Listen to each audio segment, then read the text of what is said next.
Hey, what's up, everybody? True Boxing here. Thank you for coming back to get hit with the truth. So today we are doing the what's next on former 2-division world champion Luis Nery after his explosive 11th round TKO victory over Azat Hovhannisyan in their showdown that took place on February 18th on DAZN. Luis Nery went in there and just, it was a great back and forth war with Azat Hovhannisyan. Before I get into that though, guys, thumbs up, thumbs up, comment, subscribe to the channel. I really do appreciate your support if you guys can do that for me, guys, really, just if you can. And if it's something negative, I'll take that too. Go ahead, whatever you want. But back to Nery and Hovhannisyan, that was a fucking war. It's going to be tough to top this fight as fight of the year. It was great. They went toe-to-toe. There was a momentum swing back and forth. And Hovhannisyan was able to, Nery was able to catch Hovhannisyan, who had pretty much, taken over the fight by that point. He was kind of in the driver's seat. He was catching back up. Nery won a lot of the first half of the fight, and Hovhannisyan was really doing well in the second half. The fight was very close. I pretty much had it even, damn near even, and I think some of the judges were looking at it that way too. It was very close, but he had swung momentum in his favor, Hovhannisyan, but Nery was still grinding it out, and he caught Hovhannisyan good and was able to stop him. And he, is now the #1 contender, the mandatory #1 contender for the WBC now. So the big question is, what's next for Luis Nery following that victory? Well, it absolutely puts him in the driver's seat for the winner of Inoue and Stephen Fulton Jr.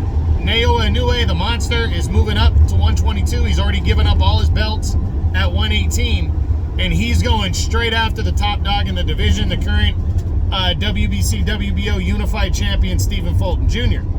He's going right after him. In May, they've already agreed in principle. In May on ESPN, these two guys are going to lock it up for the unified title. And the winner might be obligated to fight Luis Nery next. I say might because, and I'll get into the whys in a minute, but just in case that's not guaranteed, we're going to run through the top 10 for Nery and see what possibly could be coming up for the former champ after this explosive victory over Azat Hovhannisyan. So let's run through it. Start with the undefeated unified champion, Stephen Fulton Jr. Well, I'm going to throw Naoya Inoue into this one too. Very possible that he could fight them next, and I think he's lucking out that they're fighting in May, because they probably wouldn't be ready to fight him if he is next until like October, November area after their fight, maybe earliest September. That just gives Nery more time to rest up following that war that he had with Hovhannisyan. So that's good for Nery. If it is them, definitely could happen. He'll be the #1 contender for Fulton or Inoue if he defeats Hovhannisyan. So if he whoever wins, he already beat Hovhannisyan, but whoever wins that fight, he will be the mandatory #1 contender, and it's very realistic that he could fight the winner of that fight, which, in my opinion, I'm giving a slight edge to Inoue right now, but I really do think it could be Fulton. And I'm not sure if Nery is still promoted by the PBC or not, because the last fight was on DAZN, and I never even heard, even though it was a title eliminator, I never heard about a purse bid or anything like that between the two sides. So either Al Heyman is being looser with his fighters, allowing them to go seek out other fights on other networks, or Nery could be a free agent. So I don't know, but if he is a free agent, even if he's not, he's with the PBC, and if he is a free agent or he signs with somebody else, it's still a mandatory fight against the winner of Inoue or Fulton. So that fighting the winner of that is a very real possibility. Next up is Murajan Akhmadaliev, the reigning WBIBF unified champion. Now, here's the monkey wrench. I really believe that Nery might have to wait for the winner of Fulton and Inoue, because the winner of Fulton and Inoue might get granted the opportunity to fight for undisputed against MJ in the second half of the year. MJ has to fight Marlon Tapales next in early April. I think he's going to beat Tapales. I really don't have any doubt that he's going to beat him.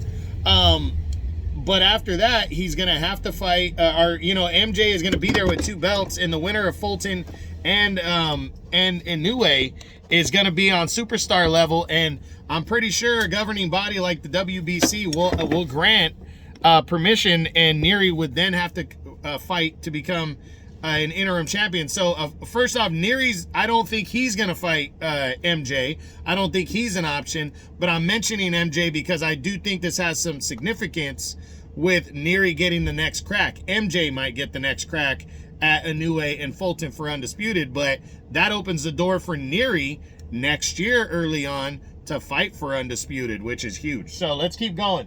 Then you got a rematch with Azat Hovhannisyan. I don't think he's going to entertain that unless it's in high demand.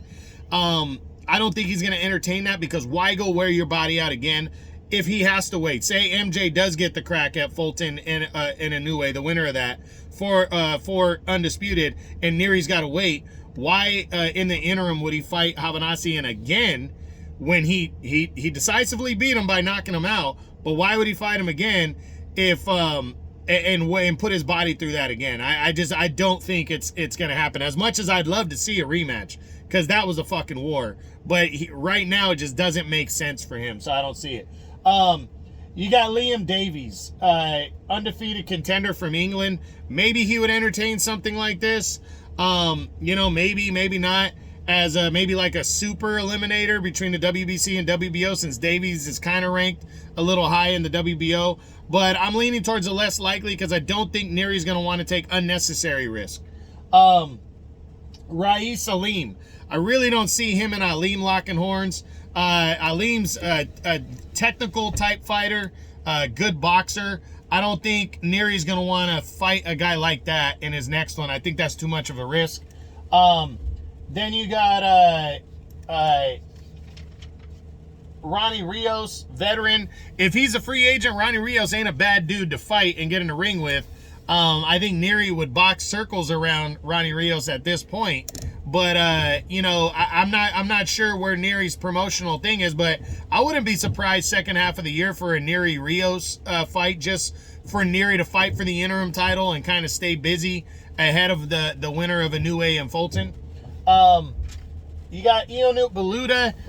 His style's a little too tricky. I don't think Nery would want to risk that. Even though Nery would go in a clear favorite, why in the interim before an undisputed title shot would you fight a guy like Baluta, who's also coming off a loss to Davies anyway? So I don't see it. Angelo Leo.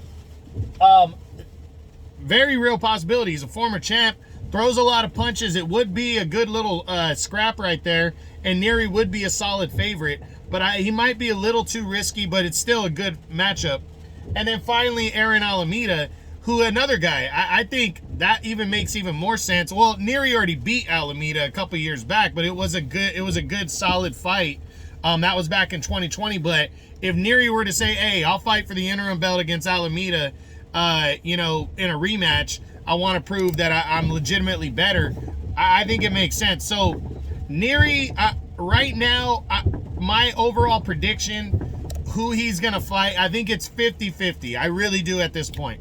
I think the winner of Inoue and Fulton is one half. Is because he's already the mandatory challenger, so it could be them. But I also believe that MJ could get that shot ahead of him because he holds the 2 belts, especially if it's Inoue.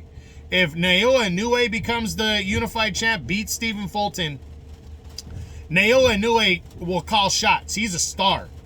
And he absolutely would be able to attract MJ to fight him, and I think the WBC will give Inoue their star. That they'll grant him an extension to make the mandatory, and then Inoue would have to fight Luis Nery next year, which is a good solid opponent.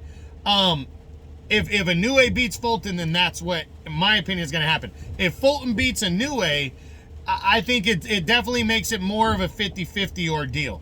You know, so it really just depends on who wins that fight. I really do think that's important right there. But the winner could go straight to MJ for undisputed. That absolutely could happen.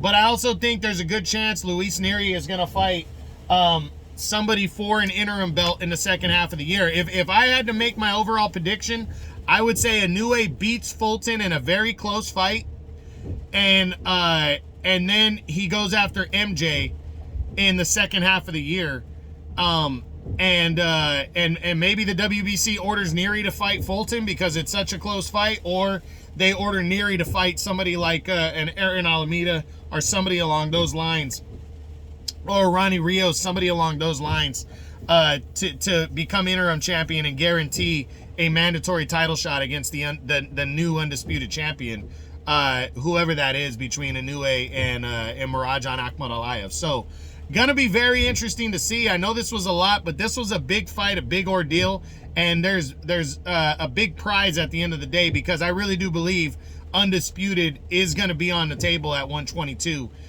in the second half of this year. So we'll see what goes down, but that's it. That's what I got. That's the what's next on Luis Nery, the former multi-division champion, following his war and fight of the year candidate over Azat Hovhannisyan, knockout victory over Azat Hovhannisyan. I hope you enjoyed the video. If you did, smash the like button, leave a comment, subscribe to the channel.